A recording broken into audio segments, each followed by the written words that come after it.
सभी साईं भक्तों को मेरा ओम साईं राम।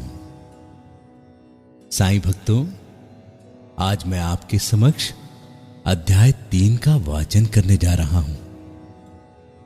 अध्याय 3 के अंतर्गत हम श्री साईं बाबा की स्वीकृति और वचन देना को सुनेंगे। जैसा कि गत अध्याय में वर्णन किया जा चुका है, बाबा ने सच्चरित्र लिखने की अनुमति देते हुए कहा कि सच्चरित्र लेखन के लिए मेरी पूर्ण अनुमति है।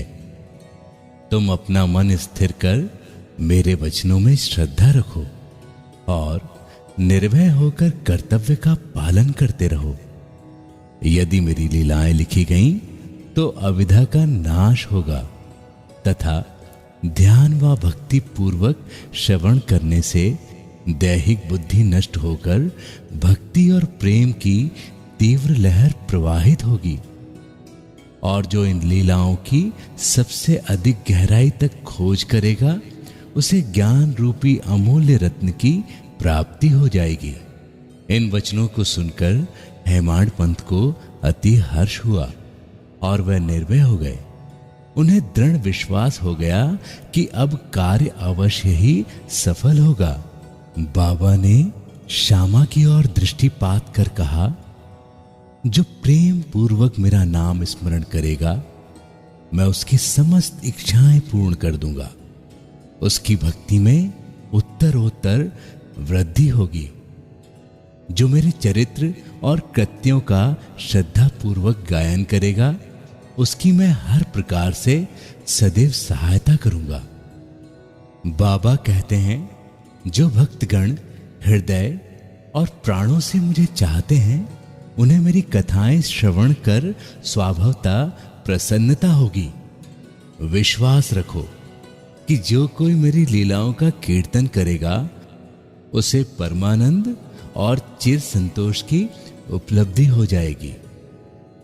यह मेरा वैशिष्ट्य है कि जो कोई अनन्य भाव से मेरी शरण आता है, जो श्रद्धा पूर्वक मेरा पूजन, निरंतर स्मरण और मेरा ध्यान किया करता है, उसको मैं मुक्ति प्रदान कर देता हूं। जो नित्य प्रति मेरा नाम स्मरण और पूजन कर मेरी कथाओं और लीलाओं का प्रेम पूर्वक मनन करते हैं, ऐसे भक्तों में सांसारिक वासनाएं और अज्ञान रूपी प्रवृत्तियां कैसे ठहर सकती हैं। मैं उन्हें मृत्यु के मुख से बचा लेता हूं। मेरी कथाएं श्रवण करने से मुक्ति हो जाएगी। अतः मेरी कथाओं को श्रद्धा पूर्वक सुनो, मनन करो। सुख और संतोष प्राप्ति का सरल मार्ग ही यही है। इससे श्रोताओं के चित्त को शांति प्राप्त होगी और जब ध्यान प्रगाढ़ और विश्वास दृढ़ हो जाएगा तब अखंड चैतन्य धन से अभिन्नता प्राप्त हो जाएगी। केवल साईं साईं के उच्चारण मात्र से ही उनके समस्त पाप नष्ट हो जाएंगे। भक्तों, अब हम दूसरे विषय की तरफ चलते हैं। यह विषय है भिन्न भिन्न कार्यों की भक्तों को प्रेरणा। भगवान अपने किसी भक्त को मंदिर, मठ, किसी को नदी के तीर पर घाट बनवाने, किसी को तीर्थ पर्यटन करने और किसी को भगवत कीर्तन करने एवं भिन्न भिन्न कार्य करने की प्रेरणा देते हैं। परंतु उन्होंने मुझे साईं चरित्र लिखने की प्रेरणा दी। किसी भी विद्या का पूर्ण ज्ञान न होने के कारण मैं इस कार्य के लिए सर्वथा अयोग्य था। अतः मुझे इस दुष्कर कार्य का दुस्साहस क्यों करना चाहिए। श्री साईं महाराज की यथार्थ जीवनी का वर्णन करने की सामर्थ्य किसे है। उनकी कृपा मात्र से ही कार्य संपूर्ण होना संभव है। इसलिए जब मैंने लेखन प्रारंभ किया तो बाबा ने मेरा अहम नष्ट कर दिया और उन्होंने स्वयं अपना चरित्र रचा। अतः इस चरित्र का श्रेय उन्हीं को है, मुझे नहीं। जन्मतः ब्राह्मण होते हुए भी दिव्य चक्षु विहीन था, अतः साईं चरित्र लिखने में सर्वथा अयोग्य था। परंतु श्री हरि की कृपा से क्या संभव नहीं है, मूक भी वाचाल हो जाता है और पंगु भी गिरिवर चढ़ जाता है। अपनी इच्छा अनुसार कार्य पूर्ण करने की युक्ति वे ही जाने। हारमोनियम और बंसी को ये आभास कहां कि ध्वनि कैसे प्रसारित होती है, इसका ज्ञान तो वादक को ही होता है। चंद्रकांत मणि की उत्पत्ति और ज्वार भाटे का रहस्य। मणि अथवा उदधि नहीं, वरन शशि कलाओं के घटने बढ़ने में ही निहित है।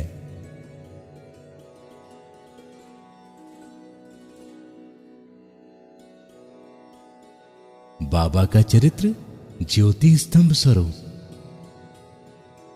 समुद्र में अनेक स्थानों पर ज्योति स्तंभ इसलिए बनाए जाते हैं जिससे नाविक चट्टानों और दुर्घटनाओं से बच जाए और जहाज को कोई हानि ना पहुंचे। इस भवसागर में श्री साईं बाबा का चरित्र ठीक उपयुक्त भांति ही उपयोगी है।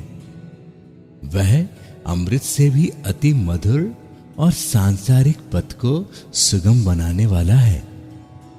जब वह कानों के द्वारा हृदय में प्रवेश करता है, तब दैहिक बुद्धि नष्ट हो जाती है और हृदय में एकत्रित करने से समस्त कुशंकाएं लोप हो जाती हैं। अहंकार का विनाश हो जाता है तथा बौद्धिक आवरण लुप्त होकर ज्ञान प्रकट हो जाता है। बाबा की विशुद्ध कीर्ति का वर्णन निष्ठा पूर्वक श्रवण करने से भक्तों के पाप नष्ट होंगे, अतः ये मोक्ष प्राप्ति का भी सरल साधन है। सत्ययुग में शम तथा दम, त्रेता में त्याग, द्वापर में पूजन और कलयुग में भगवत कीर्तन ही मोक्ष का साधन है। यह अंतिम साधन चारों वर्णों के लोगों को साध्य भी है। अन्य साधन योग, त्याग, ध्यान, धारणा आदि आचरण करने में कठिन है, परंतु चरित्र तथा हरि कीर्तन का श्रवण तो अत्यंत ही सुलभ है। केवल उन पर ध्यान देने की आवश्यकता है। कथा श्रवण और कीर्तन से इंद्रियों की स्वाभाविक विषयासक्ति नष्ट हो जाती है और भक्त वासना रहित होकर आत्म साक्षात्कार की ओर अग्रसर हो जाता है। इसी फल को प्रदान करने के हेतु उन्होंने साईं चरित्र की रचना कराई। भक्तगण अब सरलता पूर्वक चरित्र का अवलोकन करें और साथ ही उनके मनोहर स्वर का ध्यान कर गुरु और भगवत भक्ति के अधिकारी बने तथा निष्काम होकर आत्म साक्षात्कार को प्राप्त हों। साईं चरित्र का सफलतापूर्वक संपूर्ण होना यह साईं की महिमा ही समझे। हमें तो केवल एक निमित्त मात्र ही बनाया गया है। मात्र प्रेम। साईं भक्तों, अगला विषय है मात्र प्रेम। गाय का अपने बछड़े पर प्रेम सर्वविदित है। उसके स्तनवन सदैव दुग्ध से पूर्ण रहते हैं और जब भूखा बछड़ा स्तन की ओर दौड़कर आता है तो दुग्ध की धारा स्वतः प्रवाहित होने लगती है। उसी प्रकार माता भी अपने बच्चे की आवश्यकता का पहले से ही ध्यान रखती है और ठीक समय पर स्तनपान कराती है। वह बालक का श्रृंगार उत्तम ढंग से करती है, परंतु बालक को इसका कोई भान नहीं होता। बालक के सुंदर श्रृंगार आदि को देखकर माता के हर्ष का पारावार नहीं रहता। माता का प्रेम विचित्र, असाधारण और निस्वार्थ है। जिसकी कोई उपमा नहीं है। ठीक इसी प्रकार सद्गुरु का प्रेम अपने शिष्य पर होता है। ऐसा ही प्रेम बाबा का मुझ पर था। उदाहरणार्थ वह इस तरह से था। सन 1916 में मैंने नौकरी से अवकाश ग्रहण किया। जो पेंशन मुझे मिलती थी वह मेरे कुटुंब के निर्वाह के लिए अपर्याप्त थी। उसी वर्ष की गुरु पूर्णिमा के दिवस मैं अन्य भक्तों के साथ शिरडी गया। वहां अन्ना चिचड़ी करने स्वतः ही मेरे लिए बाबा से इस प्रकार की प्रार्थना की, इन पर कृपा करो। जो पेंशन इन्हें मिलती है वह निर्वाह योग्य नहीं है। कुटुंब में वृद्धि हो रही है। कृपया और कोई नौकरी दिला दीजिए ताकि इनकी चिंता दूर हो और यह सुखपूर्वक रहें। बाबा ने उत्तर दिया कि इन्हें नौकरी मिल जाएगी, परंतु अब इन्हें मेरी सेवा में ही आनंद लेना चाहिए। इनकी इच्छाएं सदैव पूर्ण होंगी। इन्हें अपना ध्यान मेरी ओर आकर्षित कर अधार्मिक तथा दुष्ट जनों की संगति से दूर रहना चाहिए। इन्हें सबसे दया और नम्रता का वर्ताव और अंतःकरण से मेरी उपासना करना चाहिए। यदि ये इस प्रकार का आचरण करें तो नित्यानंद के अधिकारी हो जाएंगे। अगला विषय है रोहिला की कथा। यह कथा श्री साईं बाबा के समस्त प्राणियों पर समान प्रेम की सूचक है। एक समय रोहिला जाति का एक मनुष्य शिरडी में आया। वह ऊंचा, पूरा, सुदृढ़ एवं सुगठित शरीर का था। बाबा के प्रेम से मुग्ध होकर वह शिरडी में ही रहने लगा। वह आठों प्रहर अपनी उच्च और कर्कश आवाज में कुरान शरीफ के कलमे पढ़ता था और अल्लाहू अकबर के नारे लगाता था। शिरडी के अधिकांश लोग खेतों में दिन भर काम करने के पश्चात जब रात्रि में घर लौटते तो रोहिला की कर्कश पुकारें उनका स्वागत करती थीं। इस कारण उन्हें रात्रि में विश्राम न मिलता था, जिससे वह अधिक कष्ट और असुविधा का अनुभव करने लगे। कई दिनों तक तो वे मौन रहे, परंतु जब कष्ट असहनीय हो गया तब उन्होंने बाबा के समीप जाकर रोहिला को मना कर इस उत्पात को रोकने की प्रार्थना की। बाबा ने उन लोगों की इस प्रार्थना पर ध्यान न दिया। इसके विपरीत गांव वालों को आड़े हाथों लेते हुए बोले कि वह अपने कार्य पर ही ध्यान दें और रोहिला की ओर ध्यान ना दें।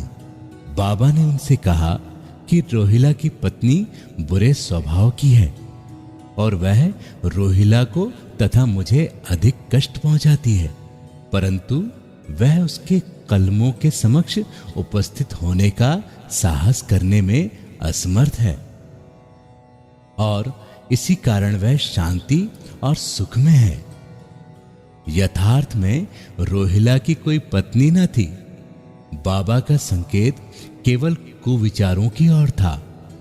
अन्य विषयों की अपेक्षा बाबा प्रार्थना और ईश आराधना को महत्व देते थे। अतः उन्होंने रोहिला का पक्ष समर्थन कर ग्रामवासियों को शांतिपूर्वक थोड़े समय तक उत्पात सहने का परामर्श दिया। अगला विषय है बाबा के मधुर अमृत उपदेश। एक दिन दोपहर की आरती के पश्चात भक्तगण अपने घरों से लौट रहे थे। तब बाबा ने अति सुंदर उपदेश दिया। बाबा ने उपदेश दिया, तुम चाहे कहां भी रहो, जो इच्छा हो सो करो, परंतु यह सदैव स्मरण रखो कि जो कुछ तुम करते हो वह सब मुझे ज्ञात है। मैं ही समस्त प्राणियों का प्रभु और घट घट में व्याप्त हूं। मेरे ही उदर से समस्त जड़ व चेतन प्राणी समाये हुए हैं। मैं ही समस्त ब्रह्मांड का नियंत्रण करता व संचालक हूं। मैं ही उत्पत्ति, स्थिति व संहार करता हूं। मेरी भक्ति करने वालों को कोई हानि नहीं पहुंचा सकता। मेरे ध्यान की उपेक्षा करने वाला माया के पाश में फंस जाता है। समस्त जंतु, चींटियां तथा दृश्यमान, परिवर्तमान और स्थायी विश्व मेरे ही स्वरूप हैं। इस सुंदर तथा अमूल्य उपदेश को श्रवण कर मैंने तुरंत यह दृढ़ निश्चय कर लिया। इस सुंदर तथा अमूल्य उपदेश को श्रवण कर मैंने तुरंत यह दृढ़ निश्चय कर लिया कि अब भविष्य में अपने गुरु के अतिरिक्त अन्य किसी मानव की सेवा न करूंगा। तुझे नौकरी मिल जाएगी। बाबा के इन वचनों का विचार मेरे मस्तिष्क में बराबर चक्कर काटने लगा, बार बार चक्कर काटने लगा। मुझे विचार आने लगे, क्या सचमुच ऐसा घटित होगा? भविष्य की घटनाओं से स्पष्ट है कि बाबा के वचन सत्य निकले और मुझे अल्पकाल के लिए नौकरी मिल गई। इसके पश्चात मैं स्वतंत्र होकर एक चित्त से जीवन पर्यंत बाबा की सेवा करता रहा। इस अध्याय को समाप्त करने से पूर्व मेरी पाठकों से विनम्र प्रार्थना है कि वे समस्त बाधाएं जैसे आलस्य, निद्रा, मन की चंचलता व इंद्रियों की आसक्ति को दूर कर और एक चित्त हो अपना ध्यान बाबा की लीलाओं की ओर दें और स्वाभाविक प्रेम निर्माण कर भक्ति रहस्य को जाने तथा अन्य साधनाओं में व्यर्थ श्रमित ना हो। उन्हें केवल एक सुगम उपाय का पालन करना चाहिए और वह है श्री साईं लीलाओं का श्रवण। इससे उनका ज्ञान नष्ट होकर मोक्ष द्वारा खुल जाएगा। जिस प्रकार अनेक स्थानों पर भ्रमण करते हुए भी लोभी पुरुष अपने गड़े हुए धन के लिए सतत चिंतित रहता है, उसी प्रकार श्री साईं को अपने हृदय में धारण करो। अगले अध्याय में श्री साईं बाबा की शिरडी आगमन का वर्णन होगा। श्री सद्गुरु साईं नाथार्पण मस्तु। शुभ भवतु। ओम साई राम।